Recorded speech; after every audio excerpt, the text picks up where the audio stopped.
Okay, I am back at it again here. Next step in electrical. And that next step is going to pretty much be, I'm going to be make connections and testing things. And I've already gotten one thing tested.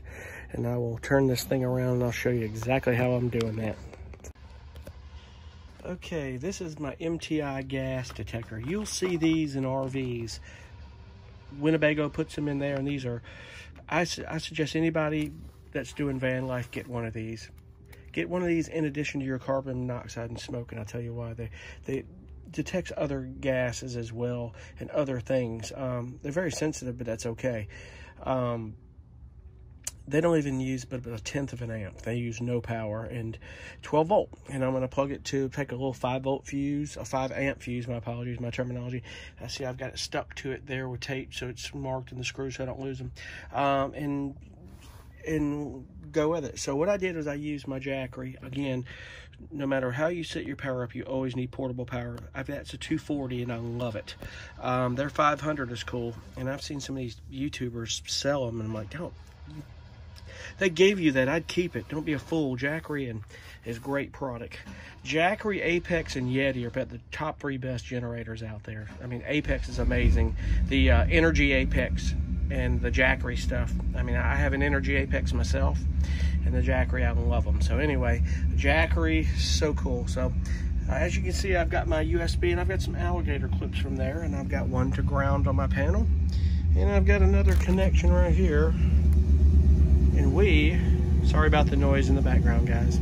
I'm going to connect it to hot, and as you can see, it's blinking. We've got it, and I tested it. Hang on, that puppy's working. So 12 volt, and I'm gonna do a little bit of that. I'm gonna do the lights and get all that stuff done here. And as I've shown you before, we're gonna make connections on this and see if we can make sense of all this. And then it's off to trying to configure how the inverter and the charge controller and all these 4-gauge cables are going to connect, because I got my 4-gauge cable, but I've got to get the ring terminals on it. And that's my next thing. So anyway, off to the next. All right, we've got our puck lighting, the recessed lighting for the ceiling. Everything's connected, but not permanently.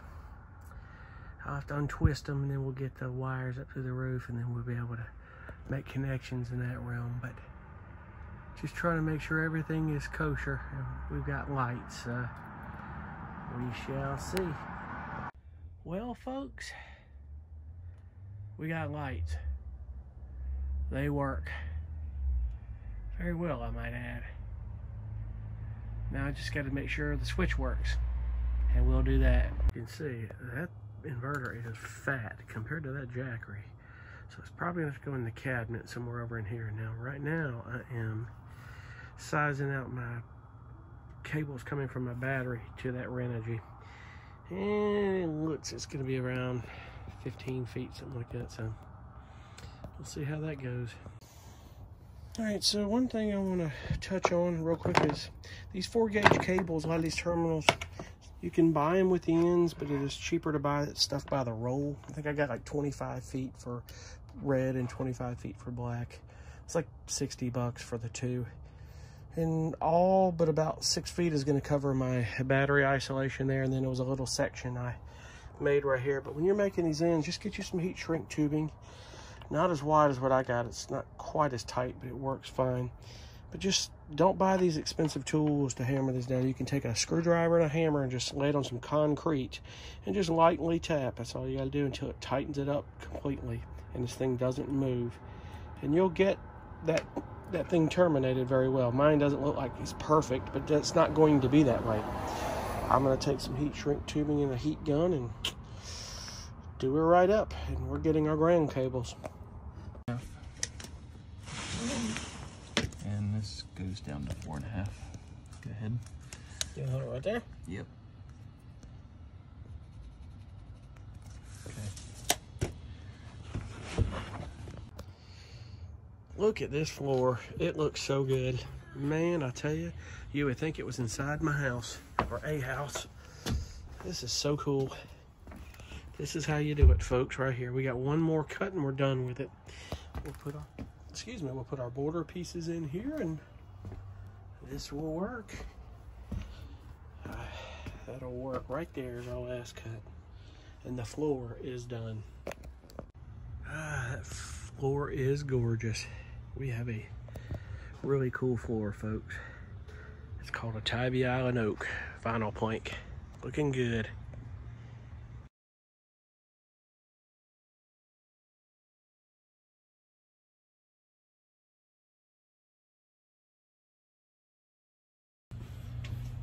What's up, guys? It's me, Chris. How are you doing?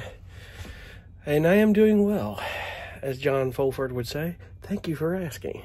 Anyway, everything's going well here. It's been busy as can be. By the way, if you happen to see a video that's supposed to say floor is almost done, it's misspelled, I'll get that corrected. My bad on that one, but I was just looking at that. But anyway, I've got some footage from last night. We finished the floors. The floors look fantastic. They are amazing. Everything is good. I'll show some video of that, a little snippet of that. Went to IKEA today. I mean, electrical's planned out, ready to go on that deal. Water pumps come in. I got to IKEA. I've been to IKEA so many times. I mean, I had my whole house furnished with IKEA. It's amazing stuff. And I went in. I knew what I wanted, knew what I had to deal with in size. I just didn't know what the hell I was going to do. I mean, I was blind to this whole thing. So, you know, the cool thing about IKEA is that IKEA has this little feature. They sit you down at the computer and go, well, let's map your room out. First guy I was working with, he was about to piss me off, man.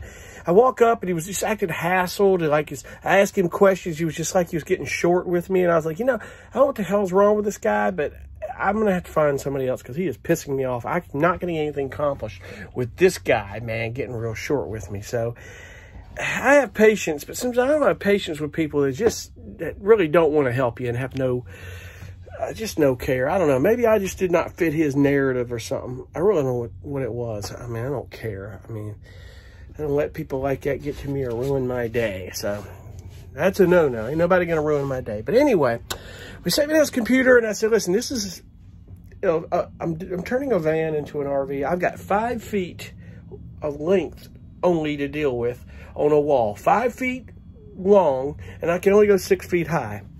So these are the things I need. I told him I needed to put a microwave in. Got that. So they had a shelf that was about 3 feet high, 36 inches high, 24 wide, and about 24 inches deep. Perfect. And it fits a microwave. It was perfect size, the one I'm getting, with a bolt in, and it had a huge drawer in the bottom. Score. Got to have drawer space. I mean, this is the kitchen. And I got it done in 4 feet. From where the bed stops here, where are you? From where the bed stops here, all the way to about somewhere in here. So I'm not going halfway up into the door. I've got space. I've got room to work with over here. So sorry about me moving the phone. So I got it in 4 feet, as far as I know. A little over 4. So I took another cabinet with shelving on top of that. It's got brackets. You can bolt them together. So it's going up to 6 feet. Beautiful. Score on that deal. Then you come over and I have another cabinet which will make the counter and the sink. I didn't want to buy the counter there because I don't know, finding the right size and cutting it. I probably could, and if push came to shove, I got to go back to IKEA anyway for odds and ends. I may be going to get a counter and a sink. I don't really know how that's going to go. Counter and a sink. So, but anyway, that has 2 doors that I'll put the tanks up under in the sink, and it's open in the back. So the cool thing about that is I'm going to be able to build a wall and a door on the outside and in the back, like I've seen some of these guys do, where I can open it and I can pull my tanks from the outside and I can drain from the outside. So we're good on there. So gray and water is going to be up in the sink with spares. So I've just, you know, I've got like a 25-gallon water tank in the RV I've got now, and I just don't see the sense. And yeah, sorry about the wool here, by the way. I've got to rehang it. It didn't take the trip too well, but that's okay. It will when we get walls in. It'll do very well. But anyway, I don't need that much water tank, as I was talking about a minute ago. I really don't. I'm okay with 7 gallons at a time because I'm only using what's out of there.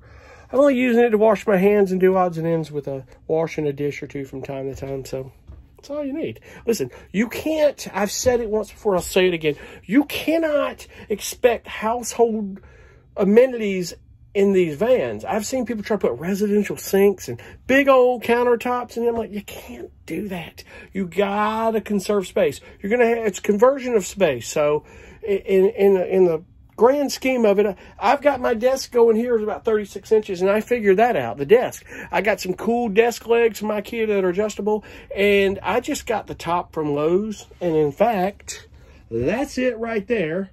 36 inches wide, but about 24 deep. And I'm just going to paint that, and we're going to, basically I'm going to mount something with plus nuts on here, mount it like a little 2x2, and we're going to screw it in, and the legs are going to support. I've got a bottom piece, and the legs are going in. We're going to build the desk like that and get it all mounted in perfectly, just like that. It's not going anywhere.